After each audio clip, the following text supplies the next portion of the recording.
Hey guys, how? Oh wait, are we there? Are we live? Are we going there? live? Oh, it's We're always doing like it. We're doing this live. You know, it's one of those moments where you just like sit and smile and stare at. Oh, okay, we should be go. live. Are we live? All right, guys, how are you doing? Oh, and I need we're to live. Sound. Yes. There we go. This is great. Hello, Hi, welcome people. to the 10 Show, live from San Diego.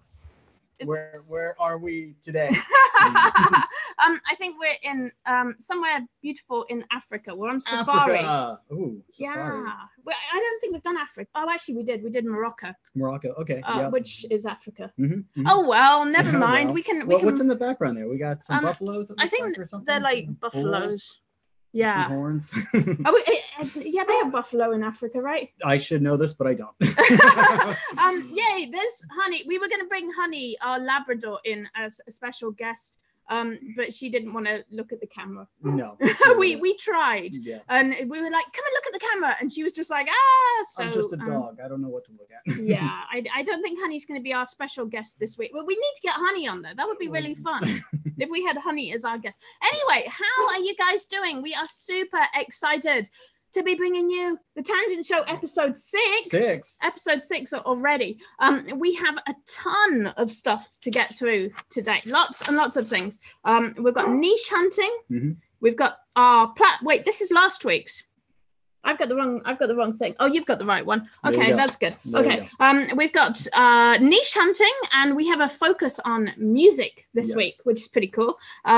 We have platform of the week coming up.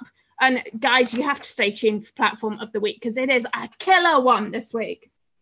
You excited? Yeah, that's good. We have Nerd Corner. Nerd Corner, yep. You've got something good for Nerd Corner. I think so, yeah. I think so. We have, cool stuff. We have a really good cool stuff. That kind of also feeds into the music theme as well. Mm-hmm. So that's pretty cool. Yay, a quick hi to everyone. We've got Emily, Nafis, Santa Souk, Barbara, Holly, Janelle. Yay. Hi, everyone. I hope you are all doing really well. Oh, and we've got our big debate. Ooh. We're going to be talking about the Apple event in the big debate. That's going to be fun. Isaac's got some strong feelings on that one. So yeah, that one's going to be fun. So lots of things to talk about. So I wanted to get started right away this week with platform of the week. Okay. Because we've got, everything's going really well this week. KDP is like rocking it. Have you looked at our sales recently? It's like pretty awesome. Yeah. I've been busy with one of the things that blew me away was one of our kanji books, like the Japanese kanji books. Mm-hmm. It hadn't sold for a while, one of the ones I had, and then suddenly I got 7 sales in one day. Hey, that's pretty cool. And then I got a bunch the next day as well. So I was like, whoa, that's pretty cool. That's awesome. So quick shout out hi to our KDPers, people who are publishing books on Amazon. Super excited about that. And actually, some of the stuff we've got to talk about is, especially niche hunting, is pretty good for KDP. So stay tuned. Okay, so let's talk platform of the week. Oh, yes. And I actually want to thank Janet Rossi, because this is something I was really into a while back and I hadn't looked at for a while. And then I went back and looked at it and was like, whoa, this platform has evolved. And the platform that we're talking about, let me do a quick screen share, is, where are we? There we go. Hopefully our screen share is working today. Did that work? Let's yeah. Look at the preview. I can look at the preview. There's too many things going on my screen. Oh my gosh. Let's have a quick look. Oh, good. There we yes. Go. We're good. Wait, no, that's not the one. Hold on. That's showing our whole screen. Hold on. Let me stop the share and do this properly. Oh my gosh. There's too many things going on. Okay. There we go. That's the one. Awesome. Okay, so hopefully we're sharing properly now. Cool. Okay, so we have a slight delay. So when I go and look at my screen, I'm like, oh, can I see it? Yes, I can. Okay, so our platform of the week is this one. This is Alexa Blueprints, and it is huge. It is really exciting. So Amazon Alexa, for if you've been like living under a rock. Do you want to explain what Alexa is? Yeah. So Alexa, for those of you that I drink my tea. Sure. It's a little audio device you purchase from Amazon. It comes in 2 forms, as a dot. The Echo Dot. Echo Dot, or the actual Alexa Echo. and which is a full size. It's got a speaker and a microphone. And what you can do with it is really cool. It's all voice activated. So you give it a command and it will play music. It will give you reminders, messages, and there's all kinds of crazy apps. It's an audio platform that's coming directly from Amazon services. So it's pretty huge. Alexa does a lot of things. Like we tend to use it a lot for music. We tend to use it for, give me 1 second. Can you talk about Alexa and just how we use it a moment? Sure. Okay. I'm going to talk to Honey. She's like, oh boy. Yeah, I'm going to keep saying Alexa, Alexa over again. So like Alexa, play Bon Jovi. You're welcome, people. You're welcome. Oh, Alexa, stop. So I guess that backfired because it triggered our Alexa. Are you talking to Alexa? I was. Okay, I'm back. Yay. Did I miss anything? No, I was trying to command everyone's Alexa, and then indirectly I commanded ours, so I had to say stop. You know, that's really funny. We had a radio advert the other day, and I thought that was brilliant marketing. That they said, it was 91X, I think. Yeah. And they said, and on the radio commercial, they went, Alexa, tune to 91X. I was like, this is amazing. They're just triggering. There she goes. She's trying to do it now. So I thought that was genius, like putting Alexa commands. It's like the magic. It's like saying Voldemort. It really is that which we do not speak of. But I thought that was kind of brilliant, like actually broadcasting commands on the radio. Alexa, stop. I know she's playing some like Killers for me now. I always listen to the Killers, so. Oh gosh, sorry everyone, we're like triggering all your like that which will not be, which will be named. Yeah. Wow, Melinda says a single guy in her complex continuously has shouting matches with Alexa. It's hysterical. That's awesome. Itri, message me about your question about tangent templates because there are lots of downloadable contents in there. Oh my gosh, like the whole program is like the whole system is full of downloadable stuff. So yeah, send us a message, support at tangent or at tangent.rocks. Yeah, if you have suggestions, if you have questions about tangent templates, support at Tangent Rocks or ask in our group and we will do our best to answer them. But as a general service announcement, we are always looking into updating it. I am working on updates nonstop. He doesn't sleep. It's true. So if you have any suggestions or something you would like to see, reach out to me, send me an email, and I will put that on the list. And based on people's feedback, helps me prioritize my huge list of updates that I'm currently working on. So yeah. Huge. Meg D asks, will this show be uploaded? Yes, it will. We always publish the replay. Mm-hmm. So yeah, just message us, guys. We're not going to like spam you with tangent templates now, but just message us if you have questions about it. So let's talk about Alexa blueprints, because I looked at this a while back and I was kind of excited about it a while back, but it wasn't as developed as it is now. Before, when you needed to make Alexa skills, you had to actually have a little bit of development skill. What is incredible now, guys, is that you can build your own apps without any development skills whatsoever. So let's say, for example, you want to make a quiz. You can create a quiz on Alexa. Like, this is pretty amazing. You can go in here and you can, let's see how we do it. So you go make your own. And you give it questions and answers, and you just type in the questions, type in the answers, and then your Echo Dot can deliver this in your household. So you can create a simple game that people can play. Now, imagine this in a school, for example. A teacher could program in her quiz for the class, and then she can like go off and like have a cup of tea and leave the children to answer the quiz. Like, it's brilliant. That's really cool. But there are so many uses for this. And I was really thinking about this. Like, one of the most popular apps on the Alexa store, so simple. It's called Guard Dog. And what it is, it's just sound effects of a dog. That's funny. When you go out, when you leave your house, you can get it to make random dog sounds all day. So someone thinks you've got a fierce guard dog in your house. You got to have some crazy speakers to pull that off. That's true. Like a subwoofer. Oh my gosh. Can you imagine you have a massive subwoofer and then this dog just like, and it echoes throughout your entire house? That's going to freak someone out. That's pretty amazing though. So like, these apps don't have to be like complicated. They can be pretty simple. So I don't know, this is something I really want to sort of do a bit more with, get more into doing Alexa skills. Another thing I think is really cool about it is, and if you look at this down here, it says when you've created the Alexa skill, you have several options with this.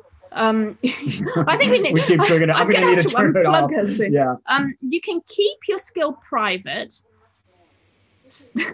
Alexa, stop.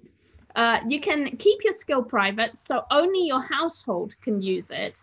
You can share it with your friends or followers, or you can publish your skill to the skill store for anyone to find, use, and review. That's so really you cool. have different levels of privacy with this, which is pretty amazing.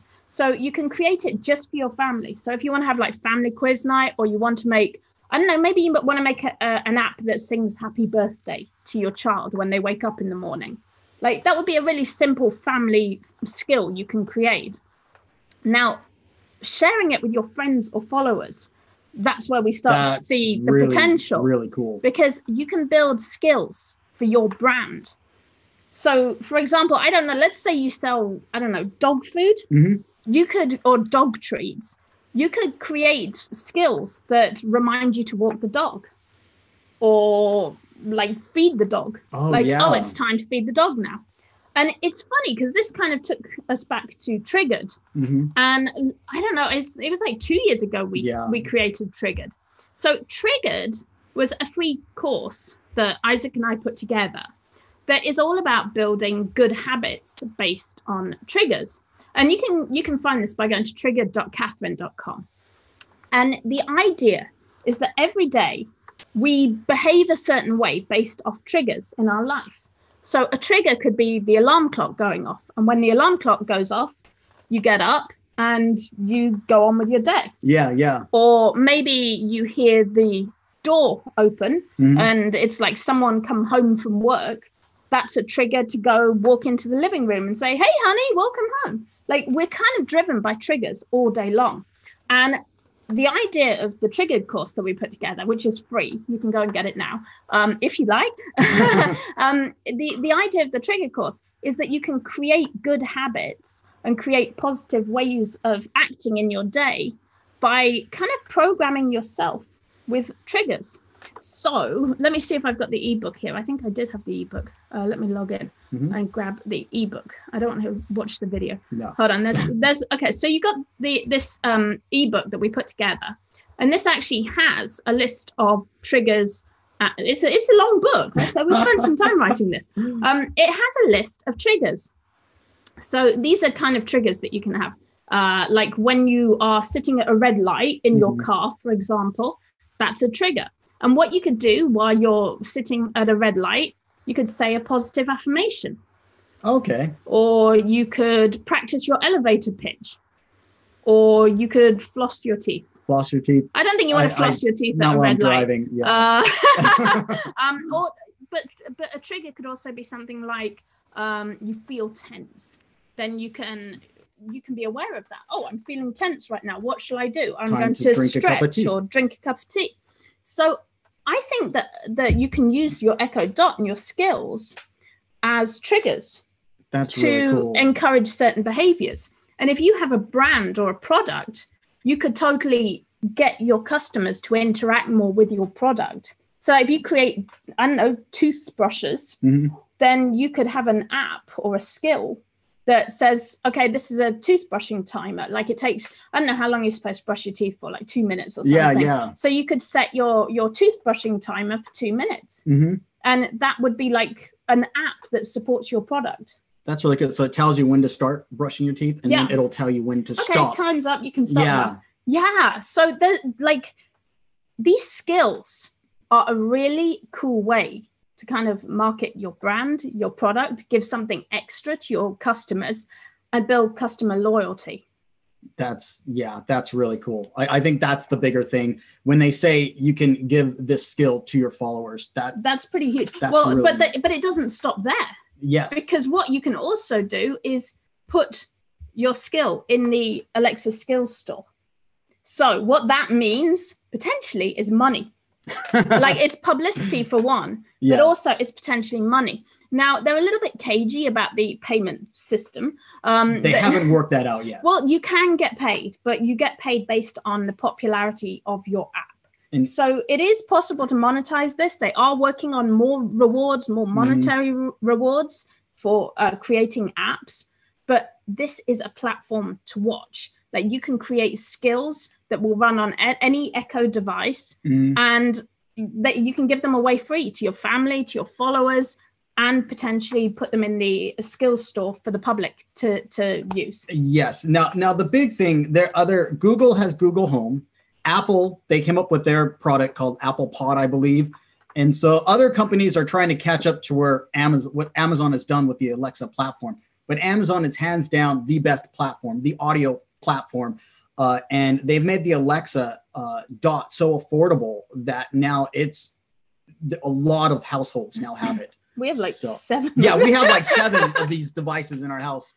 There's one in the kitchen. The kids each have one. We have one, but we use it all the time. Yeah, like I think because we listen to a lot of music, so it's like for us it's primarily a music device, but using it for reminders. I mean, Sid has it, or he has a lot of reminders plugged into his, like, okay, remember to clean your room now, remember to do your homework, because he loves that kind of thing. And guys, we talked about KDPers.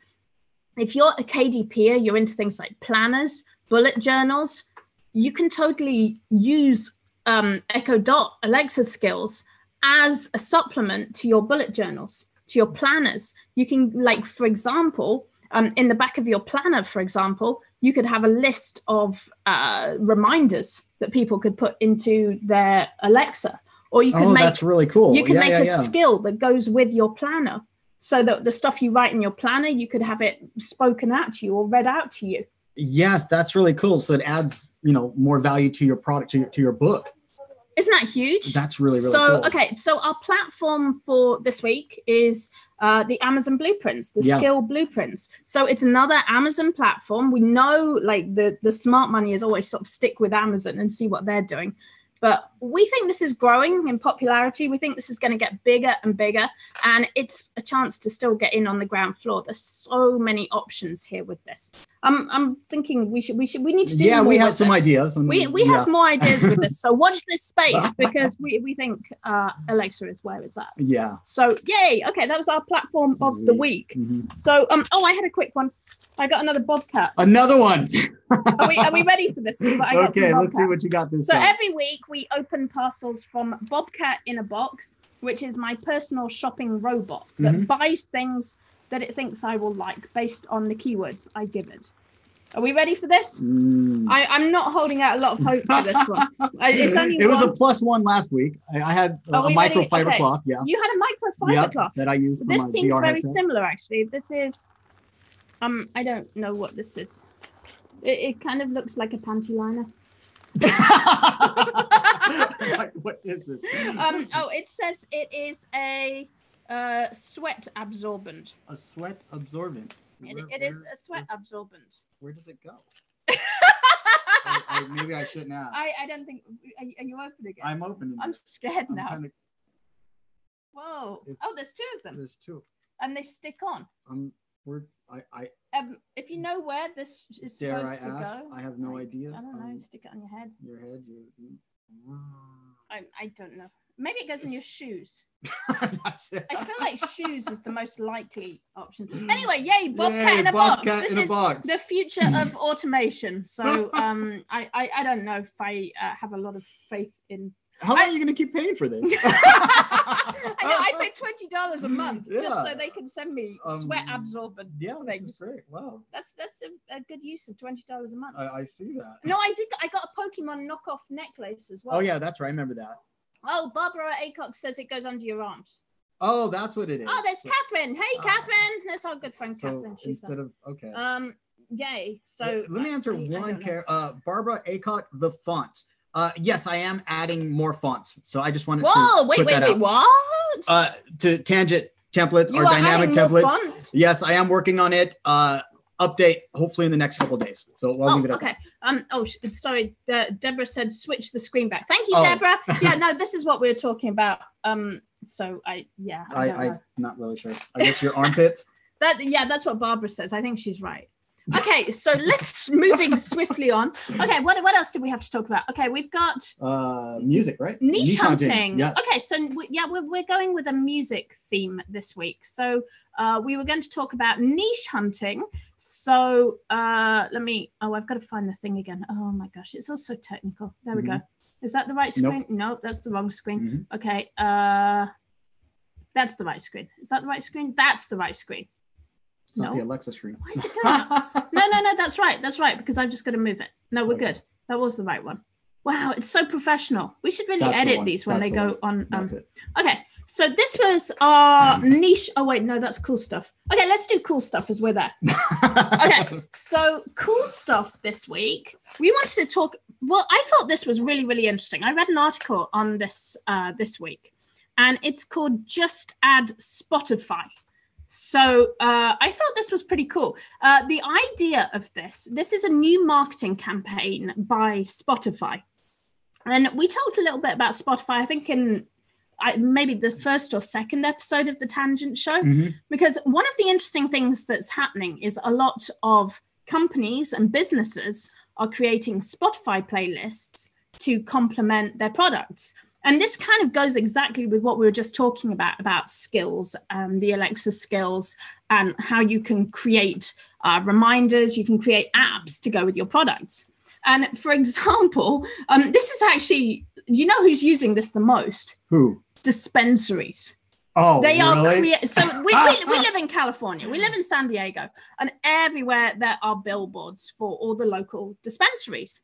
And they create playlists. I got to tell you, these dispensaries, these people are way ahead of the game when it comes to marketing. Oh, they understand marketing more than any other companies I've seen. So whatever you think about sort of like cannabis and medical marijuana, they are doing a lot of marketing. And one of the big things I've seen them doing is things like this, putting together playlists. So this is, for example, Mankind Dispensary made this Valentine's playlist, which I think is kind of brilliant, creating Spotify playlists, because what it does, it keeps your audience, your customers, sort of thinking about your product. Yes, these positive associations with your brand. Right. So this Just Add Spotify is kind of a next level to this, because Spotify themselves have just launched this crazy marketing campaign. And it's interesting because they looked into statistics. And they found, and this is going to drive some people nuts, they found that 3/4 of people aged, and this isn't millennials, this is people aged between 30 and 45. Okay. So this is kind of like Gen X, like this is our generation here. They found that people like us, and actually I totally believe this, 75% of us struggle with stress when it comes to daily tasks. We get stressed out by daily tasks. Isn't that fun? I'm just laughing at Felicia. She just distracted me. What's wrong with my succulent? These are important questions. Yes. So they found out 30 to 45-year-olds stressed out by daily tasks. So what they did, they created a bunch of playlists to help with common problems. Oh my gosh, that's like, why can't I get to sleep? How am I still hungover? What is a push playlist? Wait, what? Does my dog miss me? Wait, people stress out over their dogs? Yeah. Like, wow. So this is pretty amazing. Like, what's going on in the world? But what's genius about this? They actually registered a bunch of URLs. Oh, wow. So they have what'sgoingonintheworld.com. And then there's the playlist. They have the playlist. They have news. So is this music or like a podcast playlist? It's everything. They have podcasts. They have news. They have music. Like if you ask. Oh, wow. Yeah. So if you do, how do I make this road trip better? I love this one. This is cool. And see, they've registered all the URLs. And what that does is it captures all the Google searches. And so my guess is, and this is something we can all learn from here. This is freaking brilliant. My guess is what they did some keyword research. They used stuff like Ubersuggest or Moz. They looked at common Google searches and they registered them for domains. Answer the Public. And what's clever, Answer the Public would be another great place to. There's a website, answerthepublic.com, where you can find questions people are asking about certain topics. So they just registered those questions as URLs, which collects all the Google searches. This is brilliant. This is really, really brilliant. So Spotify are ranking really high in Google now. So how do I make this road trip better? So you can have chill music. You can have Aussie rock classics, songs to sing in the car, in case of emergency, with short stories. So again, think with audio, it's not just about music. And we've been talking about this since Curate, really, when we started saying, well, you can publish CDs, you can publish downloadable albums, you can publish playlists even. Like, this is just like pretty awesome. It's really cool. I know, like, many years ago, I used to drive to work, and on the way home, there would be a lot of traffic. So Orange County traffic is the worst. It's horrible. It took me about an hour and a half to get home just to like drive like 15 miles. Mm-hmm. Like, it was horrible. And one of the things I found to get through that time period was to listen to audiobooks. That was a huge game changer for me, was listening to audiobooks, because the time goes by so much quicker. And then one of the hacks we did going up to Vegas this time, we plugged in our phone to our radio. That was fun. And we were just listening to YouTube. By videos. Listening, you mean singing really loud? Yeah, singing really loud, obnoxiously, annoying the kids in the back. Yeah, they love all our like 70s classic rock. Yeah, and I don't know, having that kind of control your audio space like really makes a difference. Oh, Katharine's got a good one. Why do I have to keep cleaning my house playlist? Tell me about. And there's another interesting thing I read that's loosely related to this. The idea that people are finding simple tasks very stressful. I read a thing about the impossible task. And the idea was that a lot of people have depression and have like just find things hard to do. And it said that often what happens if you have sort of anxiety, depression, you find one task and it kind of becomes like a dragon. It becomes so difficult, whether it's, taking out the trash or like making a phone call or like paying a bill online. Something kind of gives you anxiety about it and makes it a really hard thing to overcome. And apparently there was a Twitter thread about this, and it became known as the impossible task. And all these people started coming up with ways to tackle the impossible task. But I think like looking out for things like that, looking out for articles like that or trends like that. So it became a trend. How to deal with the impossible task. So I'm just throwing that out there as kind of like a nugget of trending stuff. That's for people who might be writing a book. Think about this, guys. You could do a planner for tackling the impossible task. But it's funny because what I see is productivity in all of these. Yeah. Like what Spotify are doing there, they're sort of tacking onto productivity. What bullet journals, what planners are doing, all productivity. So, because what does it need? People need help being more productive. Yeah. You know, when I was a kid, my dad used to like, hey, take out the trash. Why don't you take out the trash? You know, I got to do my part, contribute to the house. I hated taking out the trash. I absolutely hated it. Having to get the bag and tie it up and then put it over your shoulder, or you just pick it up and then you got to walk outside. Are you sure you would dispose of the bodies? It was the trash, right? Oh, right? Okay, I was a little kid, right? Okay, here I am. I'm older. I'm an adult.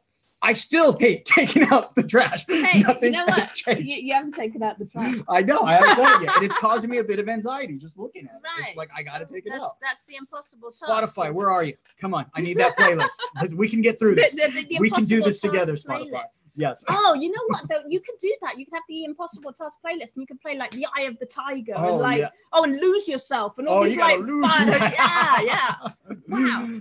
I used to play that every morning when I had my day job. I used to go play Eye of the Tiger really loud first thing in the morning just to get myself pumped to go. Was that at work or before work? It was at work. I did it. I was very obnoxious. Wow, your co-workers must have loved it. Oh, I'm yeah. Okay, Katharyne says play a garbage song. That's genius. Oh, that's it. That's great. I'm only happy when it rains. Wow, we're turning into Madison. I know. Oh my gosh, yeah. I love Madison. She's awesome. So on Sirius, they have she's on like every channel. She's on the alt channel. She's everywhere. She's ubiquitous. It's just. I don't even know if she exists. I think she's like Siri. Yeah, so she's like a DJ on Sirius, but she always sings. And everyone hates her, but I think she's great. I kind of like her. Oh my God. I'm driving. Shut up, Madison. Play music. Stop it, Madison. Oh, so I switched the channel. It's Madison again. She's on, she's on the other station. Oh my gosh. It's always Madison or Richard Blade every time. Okay, so moving on. Okay, so we've had, niche hunting. Oh, so we're talking niche hunting. We're talking music. So I had something cool to share. Let me see. There we are. Okay.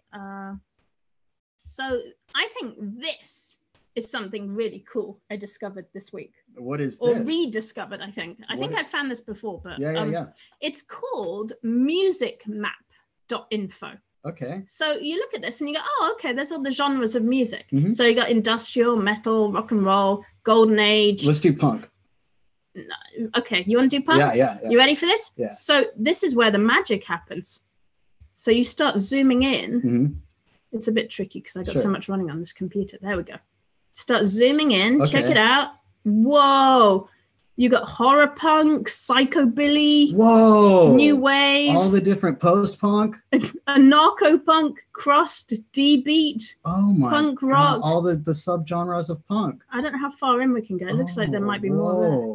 But this is like a crazy map. Oh my God. Of music niches. Yeah. Which I think is really exciting and fun to go and explore this. Or like you go to rap. Because like there's so much rap now. Old school rap.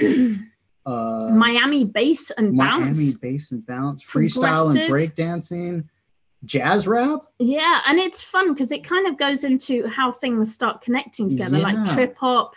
We listen to a lot of trip hop. Yeah, we do at night. Yeah. Florida breaks.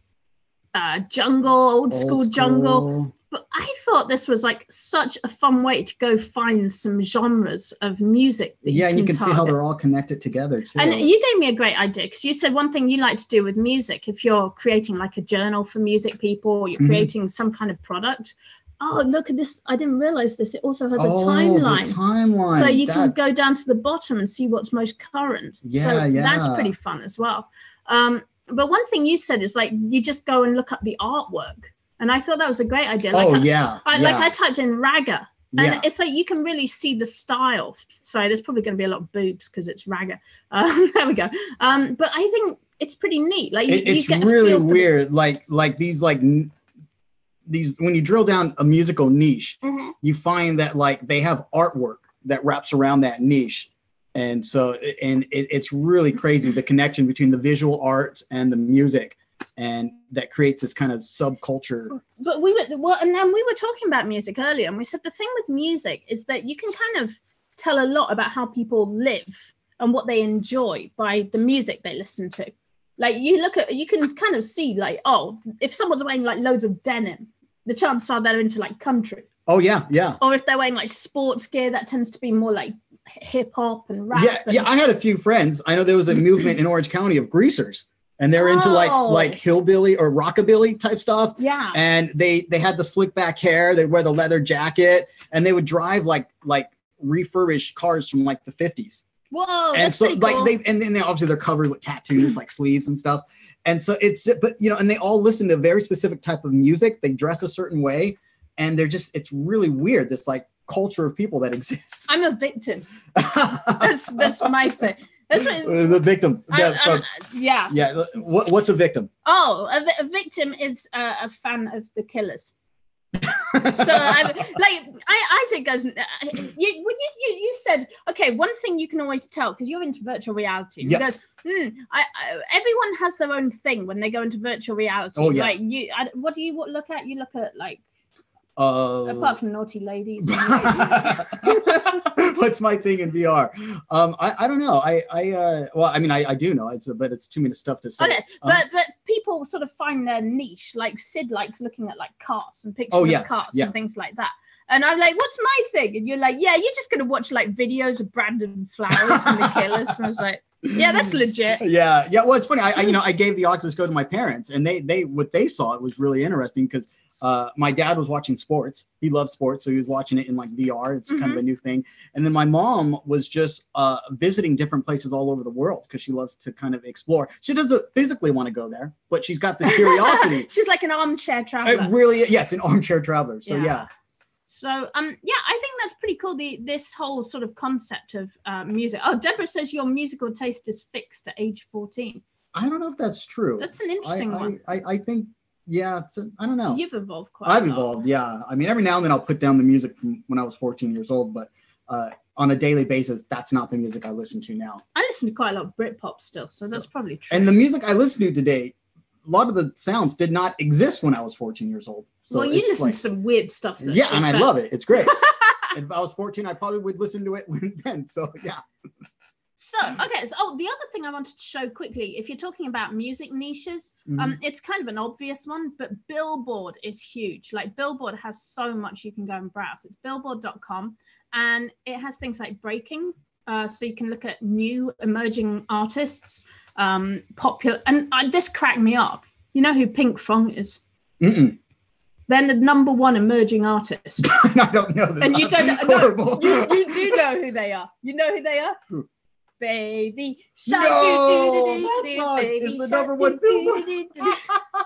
See, now I probably got to like sign up on YouTube and pay royalties to the Pink Fong because I just sung a cover. Yeah, and this video is song. going to get banned in EU. Oh my gosh, it's too difficult. And I got this earworm stuck in my head thanks to you. But they're like the #1 emerging artist, which cracked me up. Gosh. So anyway, yeah, this is kind of a great place to go to see where. And one thing I like doing is like typing in a band name into Uber Suggest and doing related keywords, so you can get sort of ideas of what people who are into that artist are into. So and Answer the Public again. You could use Answer the Public, type in a band name, and see what questions people are asking. Oh, that's a good idea. That band name. Yeah. So. Lots of ideas, like genres of music are great. And I mean, blatant plug, if you're using like Tangent templates, we have some music playlists, music album review in there, and we have sheet music. So you can create some really cool music journals.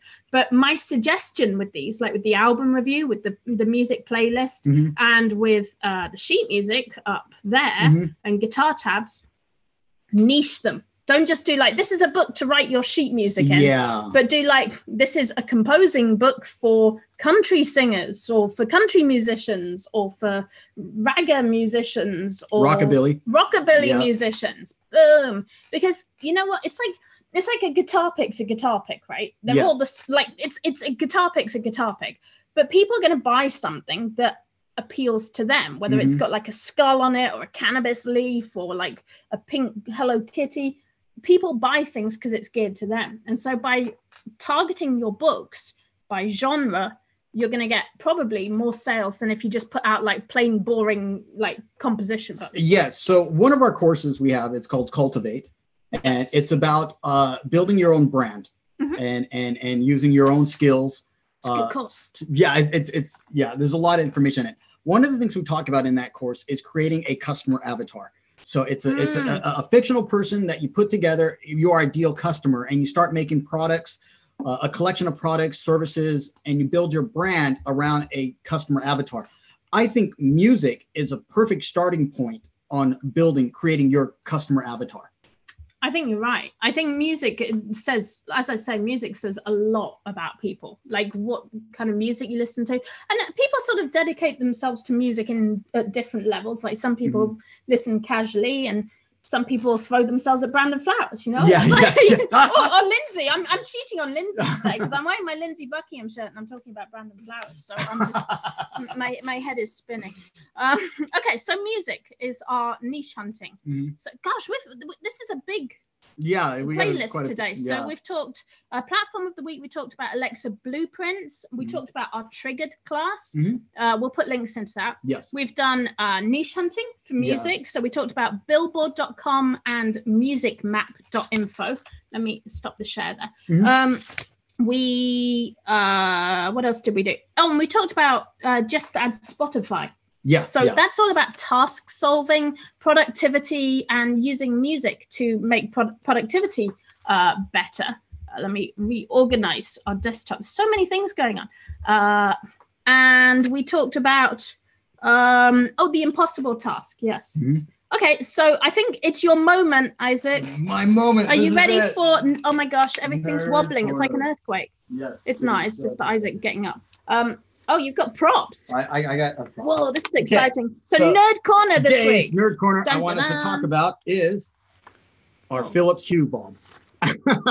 The light is on. There you go. Okay, so this bulb freaking rocks. Okay, this is a Philips bulb, and it is a Bluetooth bulb.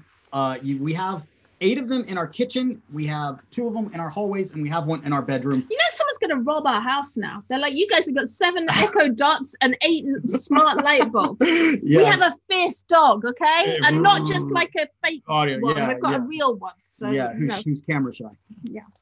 So this bulb, you can change this to any color you want. So it's really cool. You can change the intensity of the color, the brightness, and it's all controlled through software. So I have an app on my phone where I can change the color of this bulb. And there's also third-party apps that will connect with this bulb to give it even more functionality. And Alexa does it. And Alexa, yes. So I had this programmed. I can tell, turn on, the lights in the kitchen, and they would automatically turn on. And then I can tell it play sunset scene, and the lights will change so it looks like a sunset. And they don't just change colors to look like the sunset. They animate the colors, they kind of over the course of 20 minutes. So it's really, really cool. And I don't know, there's so many things you can do with this thing. So one guy, what he did, Alexa, stop. There is a Hue TV app on iOS, and there's something similar on Android. I forgot the name of it. But what you can do, you can have your phone or an iPad watch your television, and whatever is on your screen, it's going to take the most dominating colors, and it's going to convert your lights to the colors that's on the screen to give you this crazy ambient setting. So there's a video you can watch, Hue lights with a video game called No Man's Sky. And this guy is playing No Man's Sky with 2 of these lamps.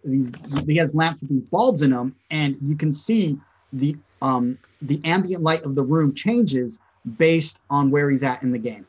That's pretty cool. So yeah, it's a really neat your thing. whole room reflects where you are in the video game. Yeah. That's pretty awesome. Yeah, so it's pretty cool. So that's one of the things. So do you think there's any more potential? What could people do? And could we tie this in with the skills that we were talking about before? Yeah, you probably can. I can think of a few. Like in the morning, perhaps you want a different type of lighting than you want in the evening. They have you could have like a sexy time app. So you could be like, it will make your lighting all nice and romantic, and then it will also like play the nice music. Yes. So that'd be pretty cool. There is an app that will connect to your Spotify.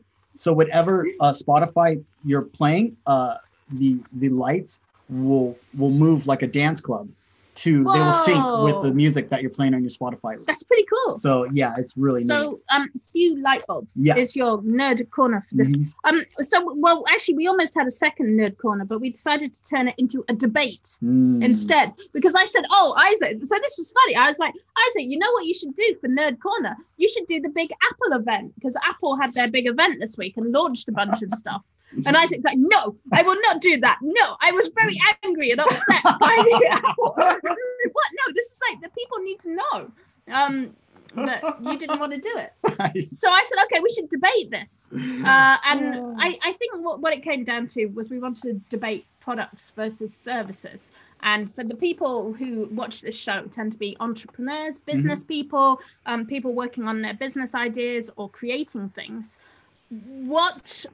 My thought, and again, it kind of ties back to what we did in Cultivate, is should you focus on products or services? Yes. So Apple, when you think about Apple, you tend to think of products. You think of like the iPhone and the MacBook. They make high quality computer products.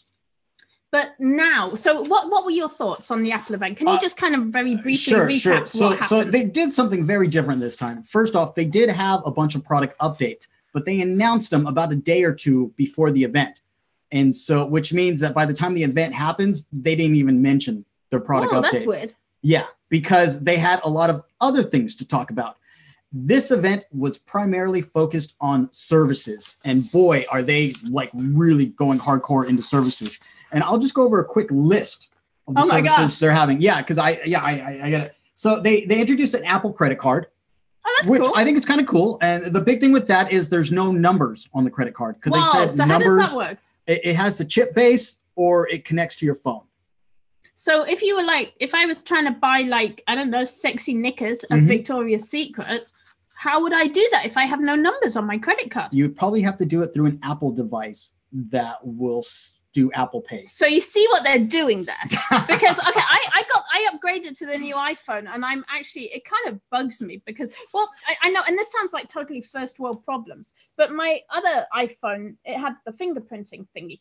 Yeah. Now this one has the face recognition, and my problem with it. So I'm in Sprouts, right? I'm at the checkout in Sprouts, and I want to use Apple Pay to pay. Yeah. And actually, I love Apple Pay because you just point your phone at the checkout, and you don't have to get your credit card out. You don't have to mess around. You just pay with your phone. Yeah. My problem with the with the face recognition. So I have to look at my phone to unlock it now. And when I go to Sprouts, I pay with Apple Pay. And then it goes, look at your phone. So then I have to pick it up again and look at it. And then it says, okay, now point it back at the reader. So I have to point it back at the reader. And I kind of feel like it's stealing my soul. I point it and then I give it my face. And then I like give my face to the checkout at Sprouts. So did you prefer using the fingerprint scanner? Yes, I did. I don't like looking at my phone. Because it feels weird, right? Because I feel like everyone's looking at me like I'm taking a selfie or something. And they're like, hurry up and pay for your stuff. And here's me looking at my phone. Like, it's kind of, from a social point of view, I find it kind of awkward. So the credit card. But you see what they're doing, though, with the credit card. So by not putting numbers on the credit card, they're forcing you to use either face recognition or fingerprinting, right? Yeah, essentially, which means that you have to have an Apple device. They're claiming they're doing it for security reasons. Right, so not just to sell more iPhones and MacBooks. They're the leader in security, and they go and they throw shade on other companies for not for not providing the quality of security that they are. Oh my gosh, that's genius. So they're like, look at the other guys. They're not as secure as us. They're not secure as us, right. So that's a big thing. The other thing they're doing is Apple News Plus. So you pay like $10 a month and you're going to get supposedly premium news services from multiple news outlets. And so the interesting thing about this is like the Wall Street Journal, for example, they are going to be a part of it. However, they are still offering their service, which is $30 a month. And so, which there's like a tier system with their readers. And so a lot of people, they feel that the news thing, they feel that the journalists themselves are not going to get paid.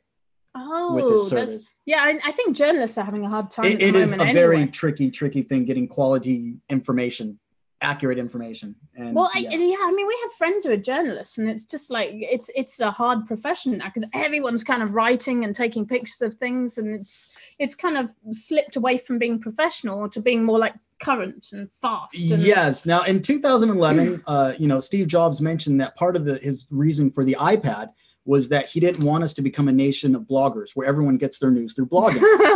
I think it's worse today because people aren't even blogging. They're too lazy to write an article to blog. So instead they're going on Twitter or they're making a rant on Facebook or they're making memes. I get my news from next door.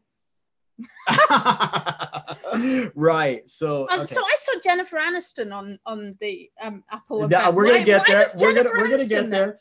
Okay, so they're changing up Apple TV. So Apple TV was a product. It is a product, but now they're turning it into a platform for services. And so Apple TV is now basically going to be an app that can be installed on multiple devices, I believe, including Android.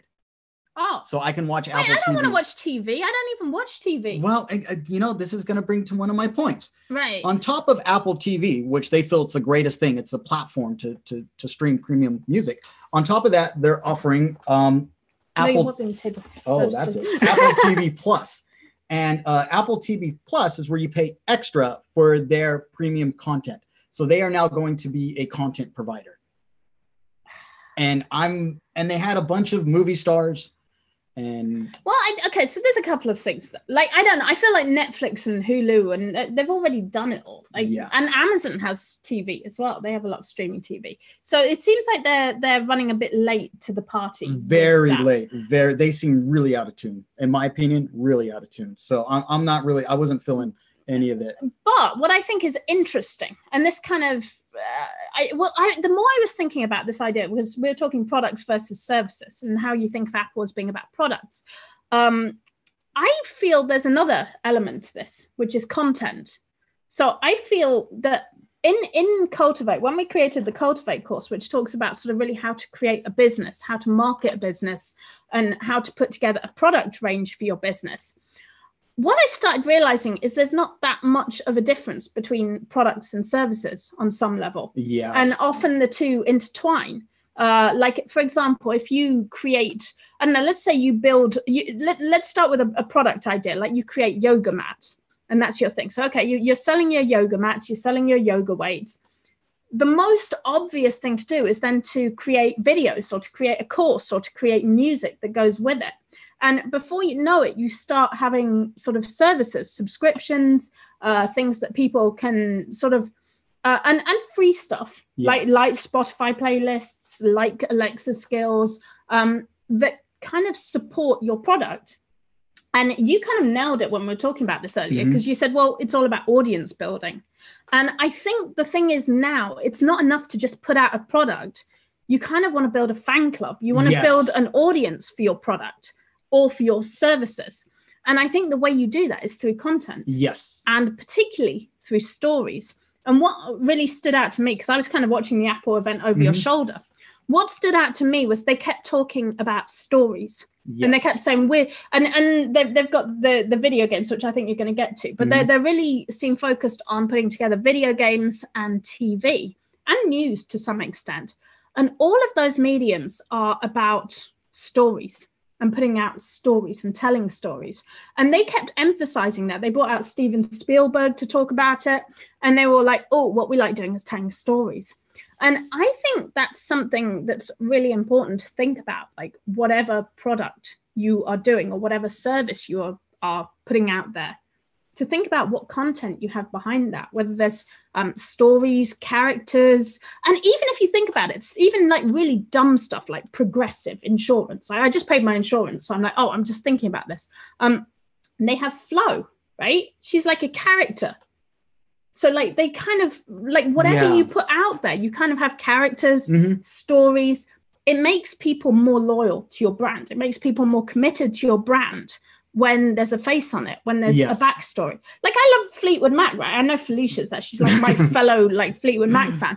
And I feel like one of the big things that made Fleetwood Mac like more than just like music is all the kind of like soap opera that goes on behind the scenes of all the different band members and how they're always fighting and read and learn about. Like it's been ongoing. They've done it since the 1970s. And it's still going today. Like 40 years. They kicked Lindsay out of the band. And they kicked this guy out of the band after 40 years. Like, you can't believe it that they can keep a soap opera going for 40 years. But it's kind of amazing. I think the thing my takeaway from it all was to think about story and to think about characters, to think about content. Absolutely. Now, I feel what Apple did, they just went and they blasted people with an abstract just with nothing substantial. It was just like, it's all about stories. Stories are great. We're working on great stories. Look at all these famous people we've hired, who, by the way, these are people that were famous in like the 90s. Like, I know. So it seemed a bit sort of right. And so I was kind of like, where I feel Netflix, on the other hand, who hands down, they are killing it with the content, right? And their shows, they just don't talk all this fluff. They put out a trailer and they just dump it, and then people watch it and they decide for themselves if it's a good story. And I think that's the way you go about it. You don't tell people you're making a great story. You present it to them and let them decide if it's great. Wow. And that's what Netflix did. And you're not a marketer, are you? Oh my God. Well, no, this is the best story ever told. No, I understand that, but I don't know. Like I won't believe it. I'm kind of doubtful. Like even as someone who like does appreciate a lot of what Apple does, and they do have a certain quality to them. Steve Jobs is kind of mythology in himself. I feel like he's a very iconic figure. And that's Steve Jobs. He was very careful about the iPhone. He knew it was going to be the biggest thing ever. And he was very careful about leaks and stuff.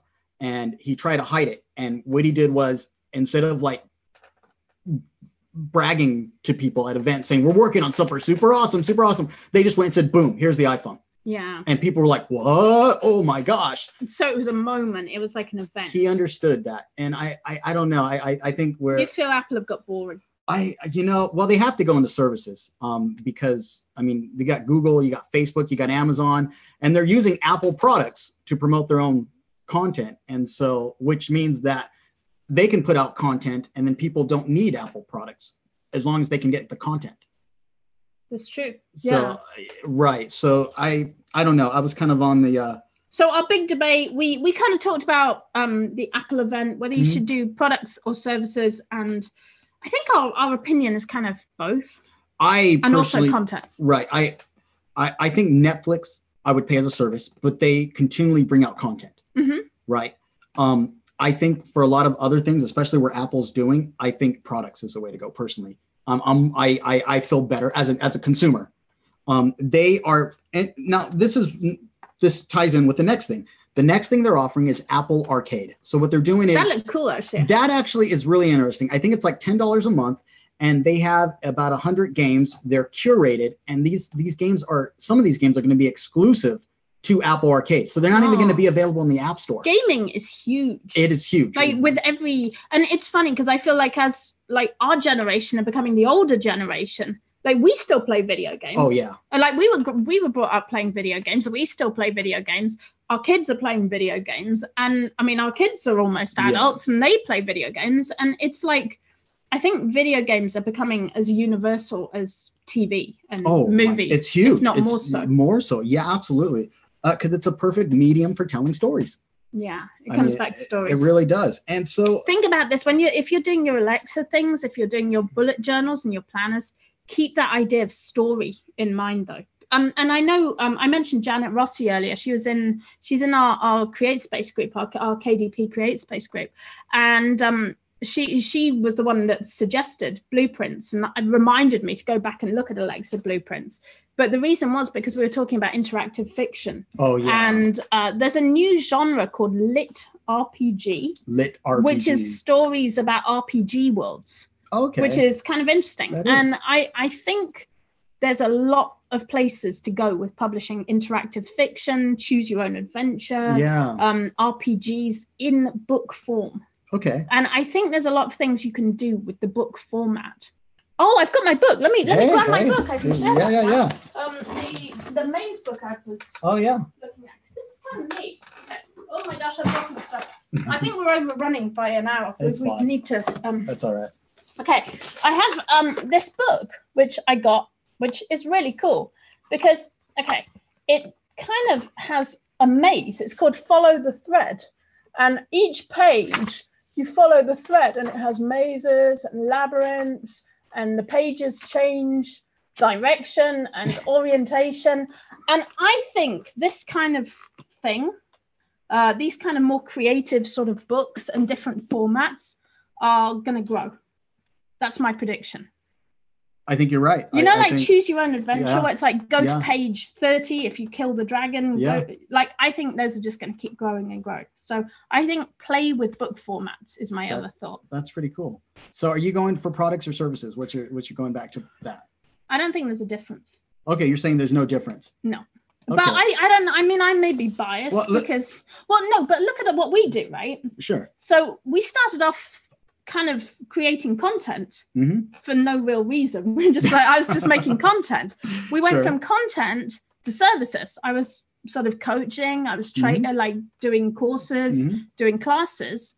And then we started making software to complement our training courses, like Tangent and Tangent templates and the Chrome extensions. And then we made videos and content to support the products that we were doing, to support Tangent templates. And we kind of provide services. Like it's, for me, I don't think there's a difference. I think the three elements are products, services, content. And I think to run a business in 2019, you need all three elements. And I look at what a lot of the old school, the big companies are doing. Yeah. And they're doing all three. A lot of them are bringing out, my friend who's a midwife, right? She provides services. She's a midwife. She delivers babies. But now she's starting to do like videos, classes. She's selling products. Like she has like, I don't know, herbs and stuff that she sells. But I think it's really interesting that everyone is kind of layering those three things: product, services, content. So I don't really have either or. I think you have to do all of them. Okay. My thoughts, I'm more leaning towards products. Well, yeah, you're a programmer. Okay, so Apple Arcade, what's interesting is that Apple, they've identified a problem in their own store that they've created themselves. And the problem is these freemium game models where you download a game for free and then they blast you with notifications to pay for updates, in-app purchases. Yeah. Or they're blasting you with ads. So you're playing a game and then there's ads. And so it's almost like you never get a completed product. It really feels that way. So what they're doing is, and you look at like the Nintendo Switch, where like every game you get is going to be a full game. They're not going to try to upsell you. They're not like throwing ads at you. And so Apple's like, okay, we want this premium service on our platform. So they're doing it as a subscription, and they're separating it from the App Store itself, which is kind of interesting. And so I'm kind of like, personally, I think I would rather just buy the game outright as opposed to paying a monthly service and waiting for Apple to figure out what's going to be on there. So that's my feeling about that. Cool. Okay, so we had a very busy show today. We talked about, let's go over it really quick because we totally overran. We talked about Alexa blueprints. We talked about niche hunting in music genres. So we looked at Billboard and musicmap.info. We had cool stuff, which was just add Spotify. So it was all about how you can use Spotify playlists to boost your productivity, and how Spotify are doing some very, very clever advertising and clever marketing by registering URLs. So that's kind of a good tip to think about. Can you register URLs that point people back to your product or service? Because note, their URLs don't mention Spotify. Their URLs are simple questions like, how do I go on a road trip? How do I take the trash out? Whatever. Right. Those are point back to Spotify. We had Nerd Corner. You talked about the Hue light bulb and how to have a dance party in your kitchen with cool light bulbs. And last thing we talked about was the big debate, which was the Apple event. And we talked about products, services, and content. Okay, guys, thank you so much for joining us. It was a really fun show. We really do appreciate you guys. We love you lots. We are glad you could join us. Do come and find us. We are in our KDP group at facebook.com/groups/Amazon Create Space, even though it's a KDP group. And also buy Tangent Templates. Yes, it's buy Tangent Templates. All right, guys, have a good one. Guess what? What? My tea's still warm. You love your Ember mug. I do. All right, guys, have a great week. Bye.